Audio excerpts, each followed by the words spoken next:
Bill Schneider and I get to do voter analysis, which really is a way to now input with all the data that we'll get from the exit polls right into the CNN computers and through touchscreen technology be able to sort everything pretty much every which way, by issue, by demographic, by state, by candidate.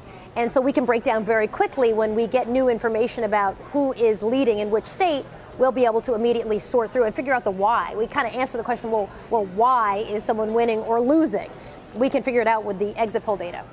Okay, so tell us about how the states are called, how you guys do that. Well, you know, basically we have this giant political team, and so the political team at CNN will make that call. There's not one sort of individual who decides, like Bill and I will not be calling states. That's not our job here. We do voter analysis.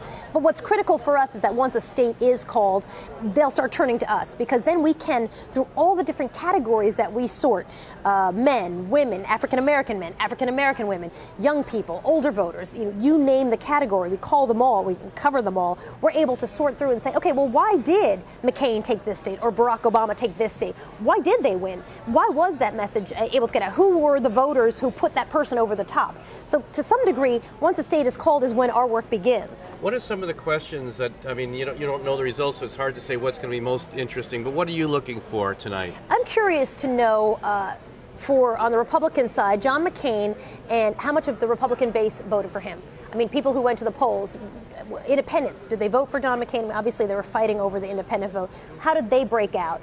I'd be curious to know about Latinos and which direction Latinos went. I am dying to know about people who've made up their minds in the last 3 days. What was the messaging that worked for them or did not work? That'll be really interesting. Obviously, you look at Pennsylvania, white men, where are they going to go? Men overall, where will they go in that state? Ohio, our independents. I mean, during our, when we would talk to the undecideds, I wanted to grab people by the lapels. Make up your mind. So it'll be interesting to see some of our undecideds who were leaning one way or the other, but truly could not commit, yet 100% said they planned to vote. Where did they go? What did they do? I got a million interesting questions for the night.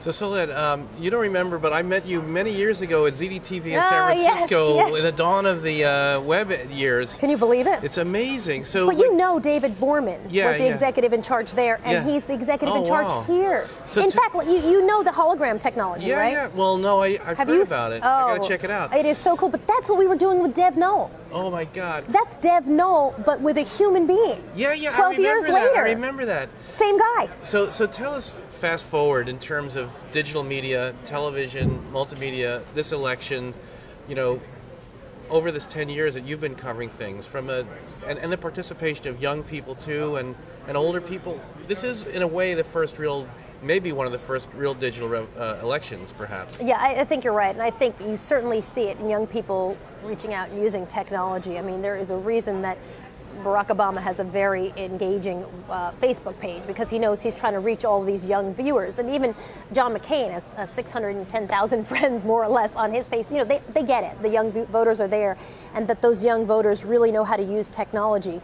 So I think that it's been an amazing thing to see the sort of the progress and the process through which people use this technology, and in some ways even just using the internet. I mean, remember way back then, a dozen years ago, when we did the site and we were talking about how to program your computer, what is HTML, and how do you make a web page, how do you do that exactly?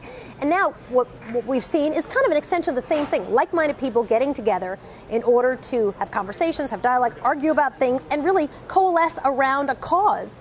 That's what they've tried to do, and the candidates have certainly glommed onto that idea and are really trying to get involved in that as well. So I'm not sure it's the very first digital election, because I'm not sure what that would define, but there's no question that this is the first time both candidates have fully understood that they need to embrace digital technology, or they're going to lose out on voters.